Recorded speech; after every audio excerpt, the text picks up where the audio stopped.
Hi, everyone. Let's go ahead and talk about this week's class. So, for the reflection that you're going to have to do for this week, the questions are divided into three parts. The first one is, as described in the reading, what does the phrase "when worlds collide" mean in the context of colonization? And part B, as according to the reading, what role did the Catholic Church play in colonization?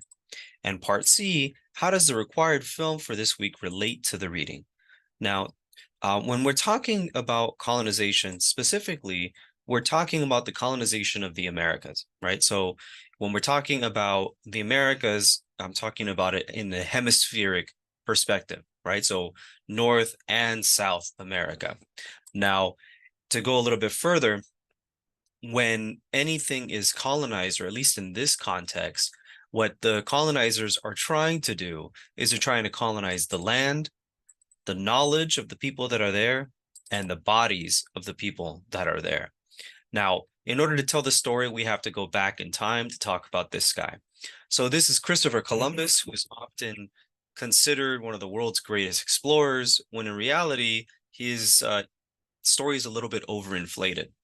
Now, if we go a little bit further, we can't really understand Christopher Columbus unless we understand this guy. This is Hernando Cortez, who is probably the father of the colonization of the Americas. And in order to understand him, we have to go to this place first. Now, we've talked a little bit about this before. This is the capital city of the Aztecs, known as Tenochtitlan. Tenochtitlan is where Mexico City is today. And as a reminder, it was built on top of a lake, right? So you might be able to see the canals here with some little boats that are here. And so picture like Venice in Italy, right? It was kind of like the same thing, but only in Mesoamerica. Now, this was one of the largest cities in the world at the time. It was very sophisticated for its day, with working aqueducts to provide fresh water for people, to dispose of sewage. And also, they were very well maintained streets, right? So for the streets that they did have, they were very well maintained. Now, when the Spanish conquistadors finally arrive in what we now know of as Mexico, they were there to essentially find gold and to conquer the land in the name of the king and queen of Spain. Now, if we go forward a little, one of the things, if we can pull up some maps.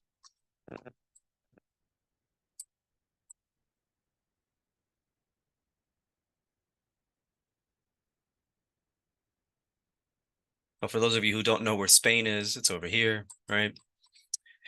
What essentially happens is when Hernan Cortez lands on the eastern coast of Mexico, he begins to meet other indigenous people along his travels, right? And in this area towards the south of Mexico, there are a lot of Mayan speakers, right? Like, yeah, those Mayans.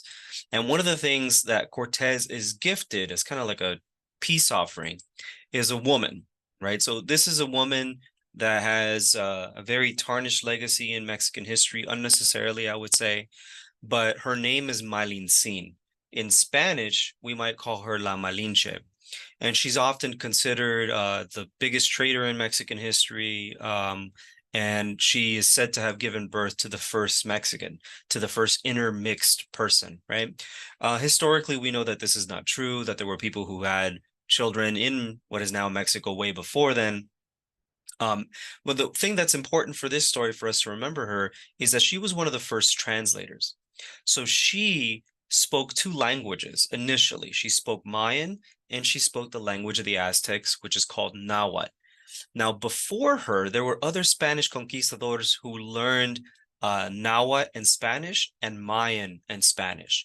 So they actually served, those Spanish conquistadors first served as the first interpreters, and then she came along and kind of bridged the gap, if you will.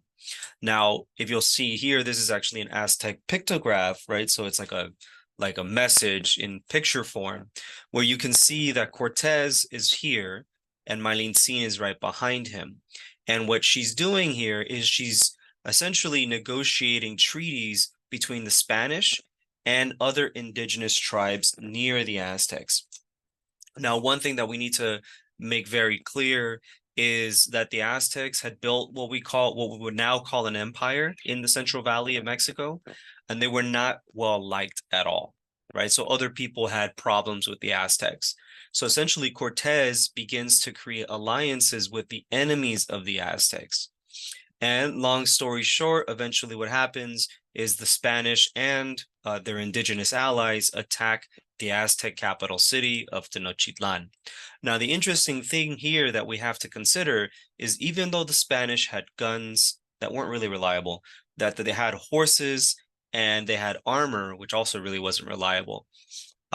When they fought the Aztecs the first time, the Aztecs actually won, right? So the Aztecs had thousands of more troops than the Spanish and their indigenous allies put together. But the important thing that we have to remember here is not necessarily, the armor or the horses or the guns. It was the disease that the Spanish left behind. Now, remember that indigenous peoples, they didn't have in the Americas these things that we call plagues. Plagues are caused by viruses, right, largely. But the largest killer of indigenous peoples at the time was a virus that we now know of as smallpox. So if you go to school in a public school in the United States, you are most likely vaccinated from smallpox.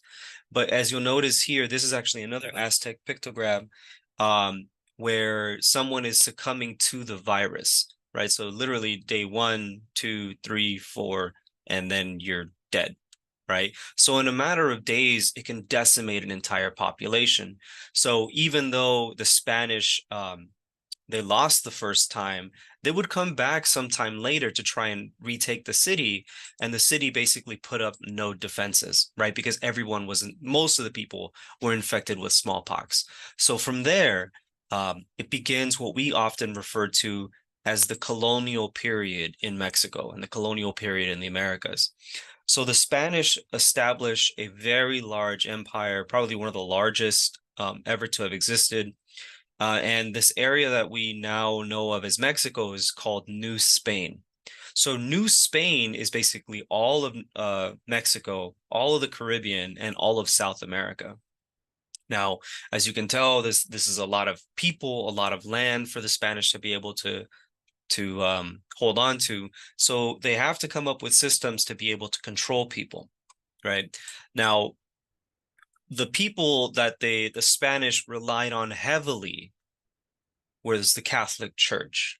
Now, the Catholic Church was supposed to convert the indigenous population over to the religion of Catholicism.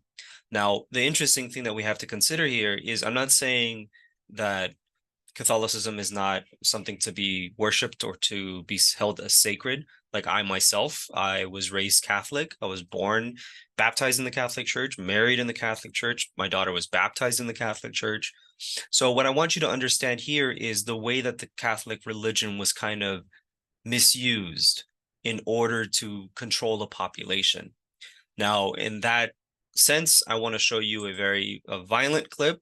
I'll give you a trigger warning there from a movie called Even in the Rain about the conversion of the indigenous people.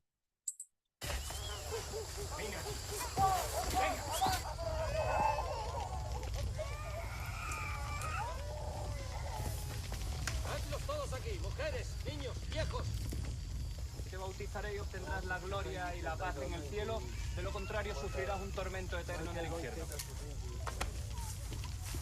En el nombre de Cristo todavía puedes salvar tu alma. Aprender la diferencia entre el cielo y el infierno. Pedirle perdón al Señor. Yo te bautizaré y obtendrás la gloria y la paz eterna en el cielo. De lo contrario sufrirás un tormento eterno en el infierno. ¿Me ha entendido bien? ¿Quichos cristianos se lo aman? ¿Van los cristianos al cielo? Los buenos cristianos, sí. Cachahuaychis infierno aman. Mándeme al infierno. ¡Silencio! Esto es lo que os ocurrirá si desafiáis a los cristianos.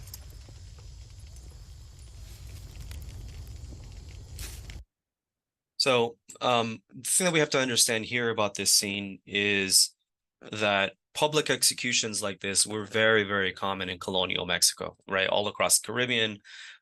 because it's intended to send a message to other indigenous peoples who want to rebel that this is what's going to happen to you if you don't convert.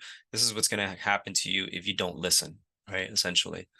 Now, to go a little bit forward, long story short, as we're probably already familiar with, Mexico and the rest of the Latin America becomes colony of Spain, right? And the Spanish begin to change the landscape of these places, right? They start changing river systems, they start building buildings differently, right?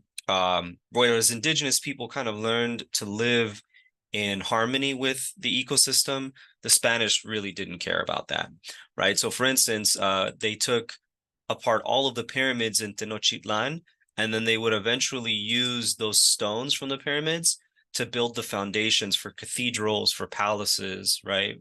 For military forts. And even in Mexico City today, the largest building in Mexico City is the cathedral, the Catholic cathedral. And it's actually sinking every year because remember that it was built on top of a lake. And the Spanish filled in all of those canals to have more room for buildings, right?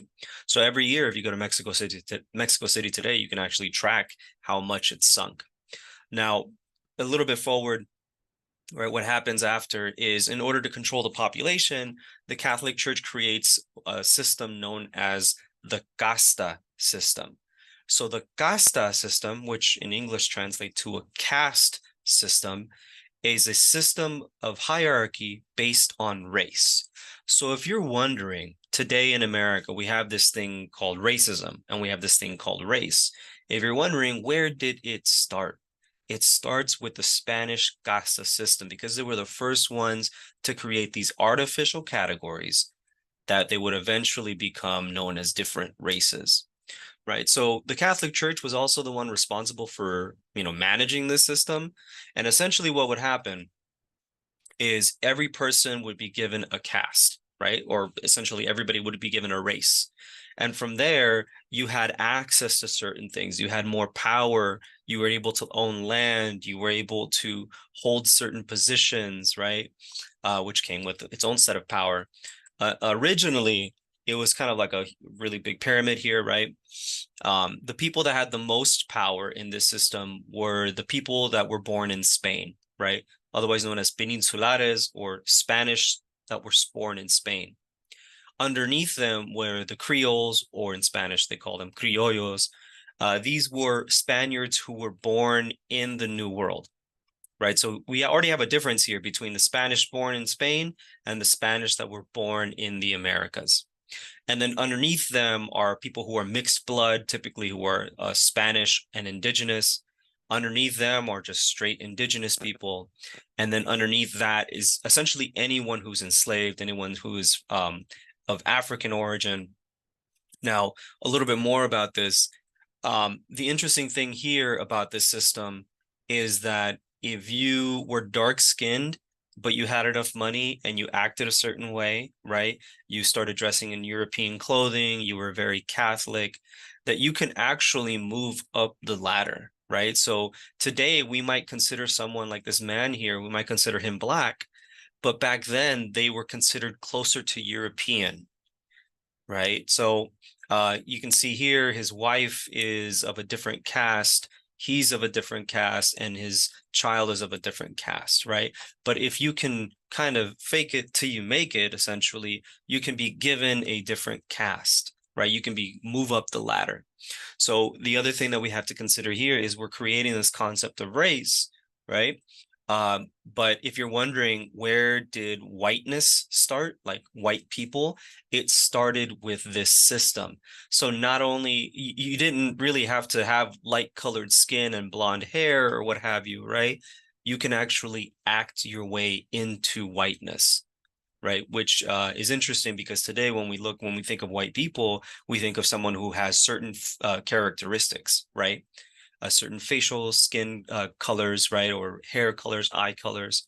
But back then, that's not what it was about. It was more about being able to kind of pass for it, right? So now if we go back to your questions, right, to remind you kind of what I talked about now, that the Spanish were there to colonize the land, the knowledge, and the bodies. Now to reiterate the questions, right? As described in the reading, what does the phrase "when worlds collide" mean in the context of colonization? And as according to the reading, what role did the Catholic Church play in colonization? And the last one is, how does the required film for this week relate to the reading? So with that, have a great rest of your day, and please let me know if you have any questions. Take care.